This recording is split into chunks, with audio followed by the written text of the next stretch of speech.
Alright, in this video I'm going to be talking about templates. Templates are a semi-unique feature of C++, and they come in two forms. You can have a template class or a template function, and what it does, it enables you to have a variable data type. So the syntax looks like this: template, open angle braces, and then you're going to write type name. And then normally you put a T here, but that can be anything. Then we drop down a line, and if it's a function, you would write your function. And if it's a class, you would write your class.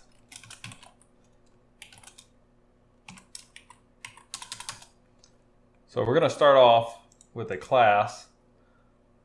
And again, I have my type name T. The type name is going to be the variable data type. So T could be an int, it could be a float, a string, it could be an object from one of your other classes, it could be a pointer. The data type itself is, in a sense, variable.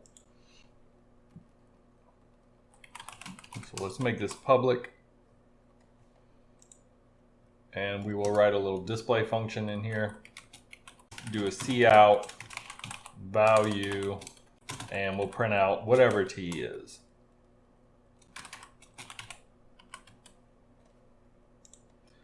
Okay, so there's my template class, and it has a member, which is just a T, whatever that is, and I have a display function. So to use this class, we're going to call it by name.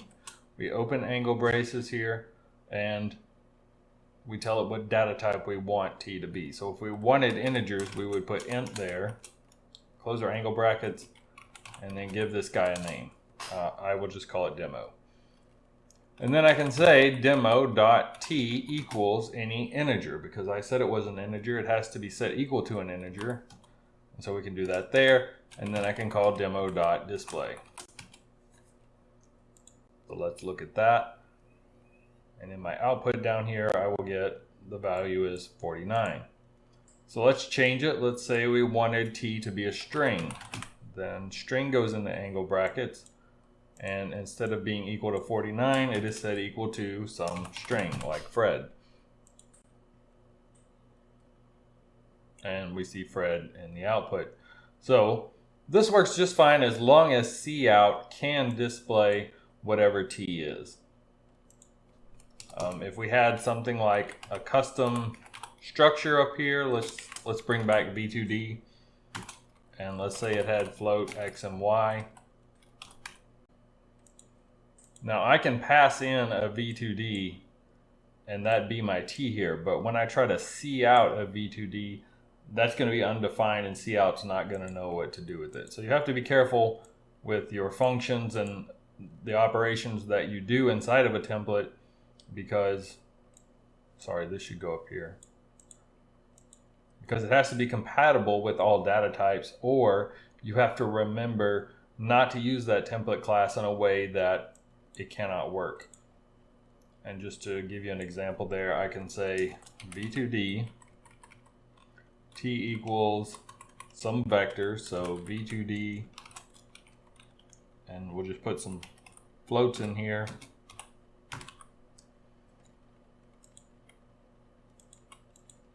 And then if I call display, I expect to get an error. I get lots of errors because it just doesn't know how to cout a vector. Now I can put a .x on there because this has an x, and it would work for my v2d or not. Oh, these should have been braces. There we go.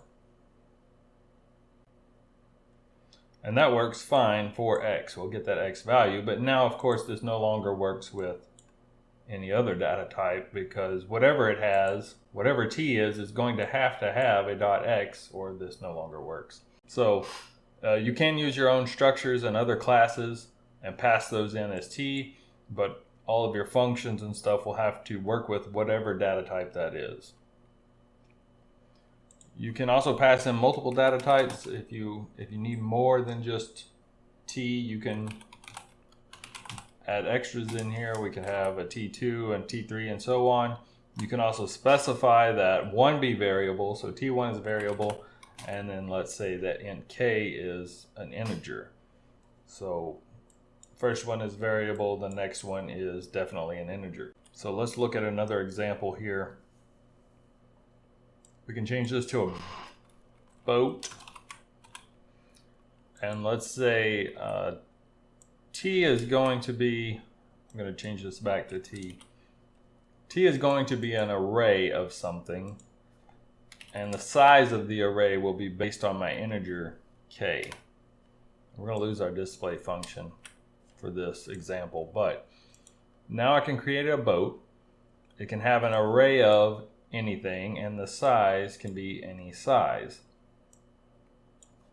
So let's try that out. Let's say I'm going to change my structure as well. This is going to be a crew member,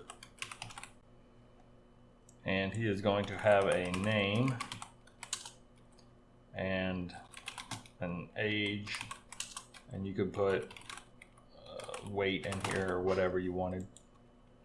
But now we can create a boat, and I can pass it a crew member as T, and then it will create an array of those based on the integer that follows. So boat, and then in my angle brackets here, I will put crew member, and the size of the crew, let's say there's 4 crew members. And then you can access that array by saying boat dot whatever you called the array. I left mine as T. And then pick a member of the array, let's say sub-0. And then dot name equals Fred. And we could do the same thing with his age or weight or whatever, and so on. And we're getting some red here, but don't worry about it. It's just because the debugger cannot see through the template into the structure. It's getting complicated. The wormhole is getting pretty deep, but it should work just fine once it has all compiled. And to test that out, we can do a cout name and then boat.t sub-0 .name and run the program, and we see Fred there, so it works just fine. And so that is how you can use a template to create a class with an array of anything you want, any size you want on the fly. The way this actually works is the class is a template class, meaning it is not a real class until the program is compiled. And at compile time, it's going to look at your code, and it's going to look at every place you have used this template class, and it's going to look at what's being passed in, and it's going to create a class that matches those parameters. So what it does is it basically copies the template, and it's going to replace the T with crew member, and it's going to replace the K with a 4, and then it compiles the code. And so if I use the template again and I pass in I don't know, an integer and a 9, even though this doesn't really make sense to have an array of 9 integers, but what it would do is it would paste the class here, and it will give it a different name. The actual name it gives it is not important to us, just something for the compiler to keep track of. But it will make T an integer in this case, and it will make the K a 9.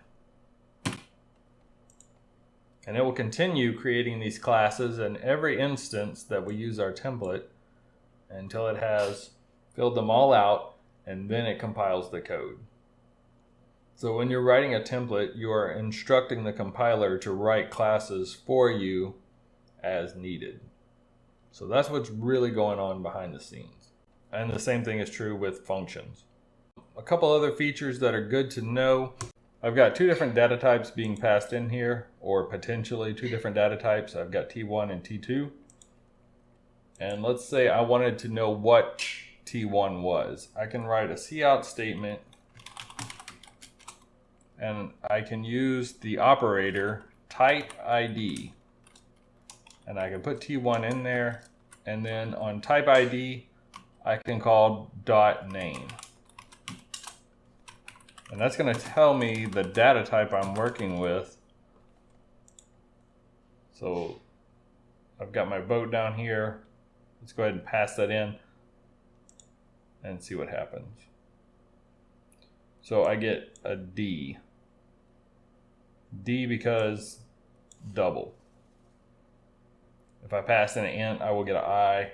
For a float, you get an F, and so on. But what about the crew member here? Let's say I change T1 to T2. And now run the program. And it says 10 crew member. This 10 can actually change from time to time throughout the program.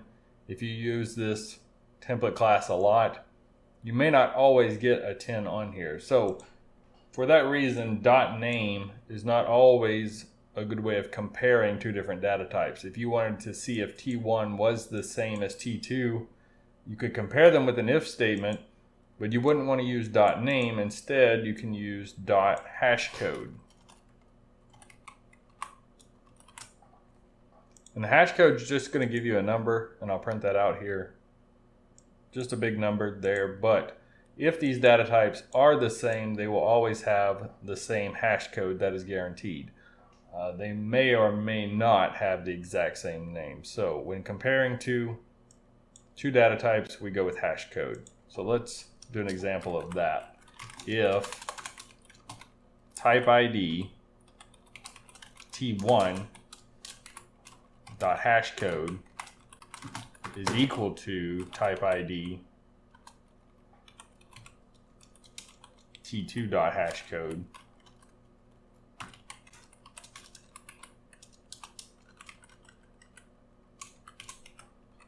I'm just going to print out they are the same.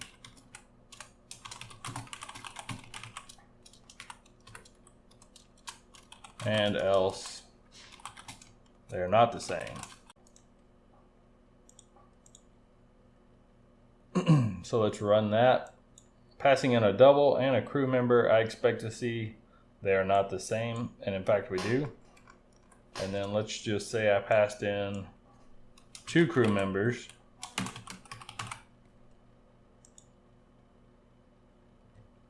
Then they are the same.